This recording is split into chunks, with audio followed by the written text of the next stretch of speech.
Hey, what's up? It's CJ here. Hope you guys are doing well. I'm currently in Phoenix, Arizona, and I'm packed up now, ready to leave. I just finished shooting 2 days worth of a shoot, and I want to get into a video today talking about how the A7IV worked on the shoot and how the C80 worked on this shoot. This was a situation where they both had their pros and cons when kind of applicating them in this real world experience. So let's get into it.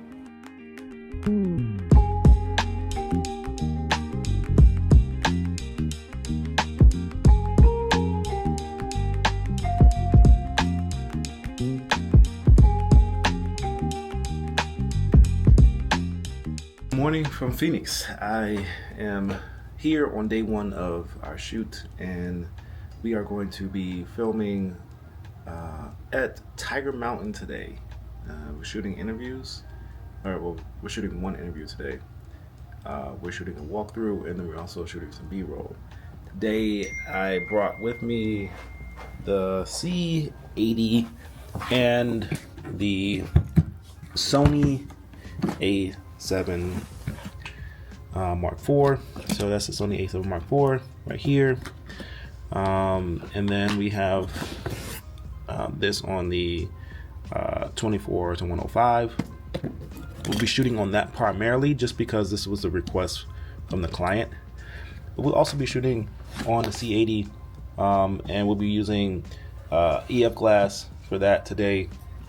But we'll be getting a couple of shots. I'll be shooting up probably the interview shot with this.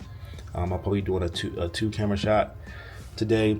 No lighting today. We won't be lighting the scene today, but we won't be running very minimal today. Today I bought some really small tripods, just trying to be like as minimal as possible.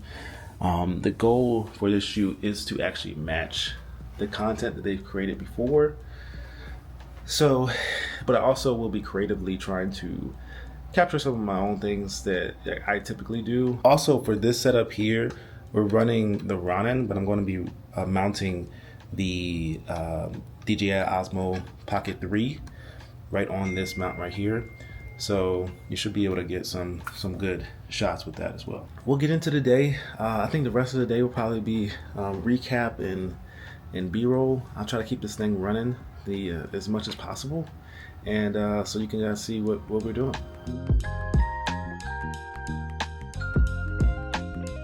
So in this video, I really want to dive into just the recap and how these cameras worked through that recap. So we were down here shooting a film where we were going to capture some B-roll and some interviews for a educational film called Urban Agriculture. For the 2 shoot days, our objective was to come to the space, shoot a walkthrough, which is kind of shooting on a gimbal and kind of following the talent, but miking them up as they walk through the space so they can get familiar with the camera, get familiar with being on camera, and also be in a situation where they can tell us and show us the whole space, and I can at that time kind of determine and decipher what is the best place or best location to conduct the interview. Then we go and conduct the interview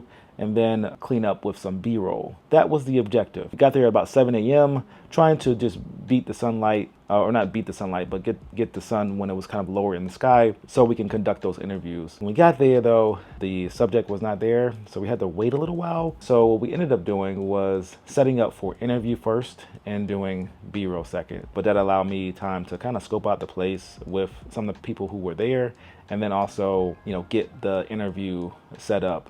So I decided to set up the interview in a location where the sun was kind of located behind my subject. My buddy and I, Josh, we actually tested this out a little bit because I decided not to bring lighting for this particular shoot. I was going to bring the GMV 650, decided not to bring it simply because all of the other films that they had filmed for this particular project were not shot with lighting, and that would have shooting with lighting would have drastically changed the style and feel of what they had shot before. So I didn't want this to stick out like a sore thumb. So it was kind of challenging. Normally I would shoot this with lighting and I would light the person and make sure they had a flattering light. But in this scenario, I had to kind of do what I could do given the circumstances. So I decided to place them underneath a tree where I can kind of control the light a little bit. And I placed the sun to the back right of the subject, but camera left. And being under that tree, I didn't want him to be in full shadow, but I wanted him to be in partial shadow to the point where I can kind of move and control where that light was hitting. I also brought in a huge like whiteboard that they just happened to have. And this whiteboard, I just kind of propped it up, just kind of bounced some light up. A few times I had to move that around just because the light, you know, the sun kept rising up into the sky. But what I decided to do was I positioned the C80 as the A cam. So I used that light on the right hand side or the left of the frame to kind of bring in some light on that side, but I shot on the shadow side. And this was our A cam, and our B cam was on the far shadow side with the A7. And I feel like the A7 did a pretty good job. C80 did a little bit better job with this particular lighting scenario. We mic'd them up with the set that we used, interview portion and also walkthrough. So it comes with 2 microphones. It was very simple and very easy to set up. I do, however, feel like with the C80, I made all the adjustments I could and I dropped the dB as low as I possibly could, but it still felt like it was clipping. That was what I found out on the second day. On the first day, I actually just used the DJI, clipped it right on top, plugged it right in. It did a great job. It sounded great, sounded amazing, cut out all the noise and was pretty spot on. After we shot that interview, we went on to the walkthrough, and that's when I actually mic'd up both the interviewee and the person who we were interviewing, our subject, and I just, you know, pulled this right out. And I mean, they connect instantly and did an amazing job. I kind of walked through with them. The goal was to kind of walk and talk through that. We didn't do a lot of walking, so what I ended up doing was just capturing some B-roll of them talking. So just kind of some pushes and pulls and pans while they were in that location. And I also had the DJI Osmo mounted to the camera. So I got some footage from there as well. So ideally, I wanted to record with the Sony A7 for the walkthrough. So I did record the walkthrough with the Sony A7. I think it did a phenomenal job with autofocus, a phenomenal job with recording for that long period of time with the no recording limits. But I recorded for about 20 minutes or so. And again, we're in Arizona, we're in the sun. I saw a little bit of a warning there and I went ahead and cut the shot there. And so about 2 or 3 minutes later, I wanted to get a hero shot of our main subject. And so I set him up, and then I began recording. I did a little bit of push, a pull, I did a little parallax, and as soon as I started doing the parallax, the camera cut off and overheated.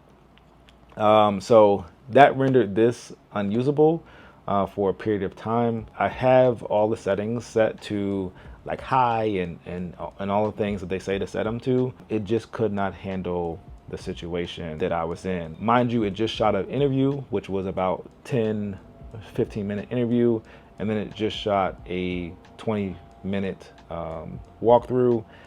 After that, it was unusable until it cooled down. So I had to pull this off of the Ronin. Luckily, I got the shot that I wanted to get, but I wanted to continue shooting, but I couldn't. And that's something that is very difficult when you're trying to do a professional job.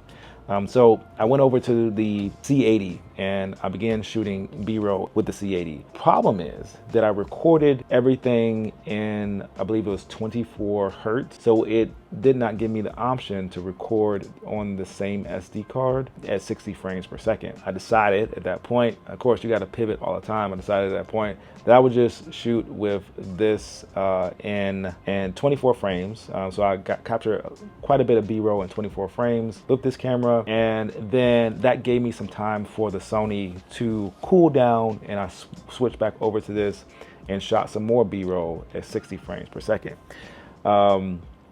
So ideally, I could have done all of that on the C80 if the settings were set properly. That was a learning lesson for me, and definitely a huge no-no when going into a shoot. We captured the B-roll, I put the drone up, got some drone shots of the location, and we were done for day one of the shoot.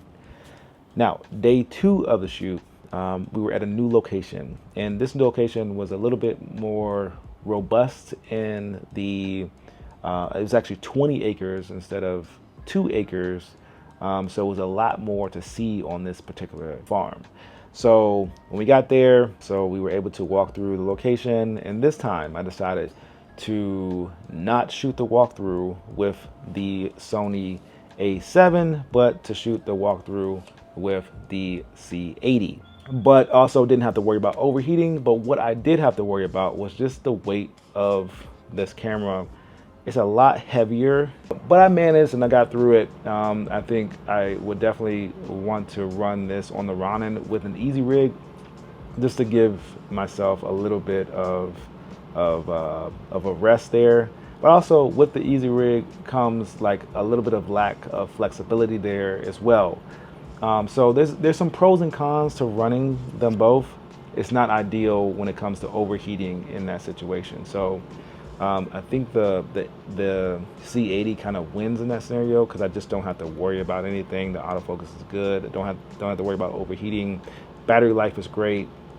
I did realize as well with the C8, the A7, that the overheating was an issue, but also the battery was I was kind of watching it die down. The feature that the C80 has is that it shows you the time that you have on that battery, and being able to see like, okay, you got 45 minutes left, you know, you can keep going through this interview, you're good, versus having a battery that says you have, you know, 12% less, or 12% left, or, you know, 30% left. You don't know how long you really have on that battery. So there was times where I did have to pause the interview and say, hey, could we pause here so I can switch my battery? So moving on to the interviews. So we shot the walkthrough, and then we shot the interviews on day two. These were with two of the people who were kind of a part of the program, but just in different areas. And they both interviewed pretty well. But this scenario was also difficult to shoot, but I also used the same kind of concept here. I kind of put them slightly in the shadows, like on the edge or fringe of the shadow of the shade, and kind of tried to light them with some Rembrandt lighting with the sun, and position the camera at a particular angle that didn't allow for the background to be like super blown out. So I was trying to find a good spot that would kind of like balance the two a little bit. There's probably some work that needs to be done in post on these, but I think for the scenario, I think they came out pretty well. Again, I did not have lighting, but I wanted to make sure that I created something that at least looked decent. And a lot of the other shots that they had, you know, the background's blown out, or the face is too dark, and so I kind of wanted to have a situation to kind of minimize that as much as possible. No issues with this camera other than my lack of knowledge of how to use it, and so I'm super impressed with the C80. I think it's a great camera. I think I'll leave the question to you. Do you think the footage from the C80 is $4,000 better than the footage from the A7 Mark IV? Let me know in the comments below, and I'll see you guys in the next video. Peace.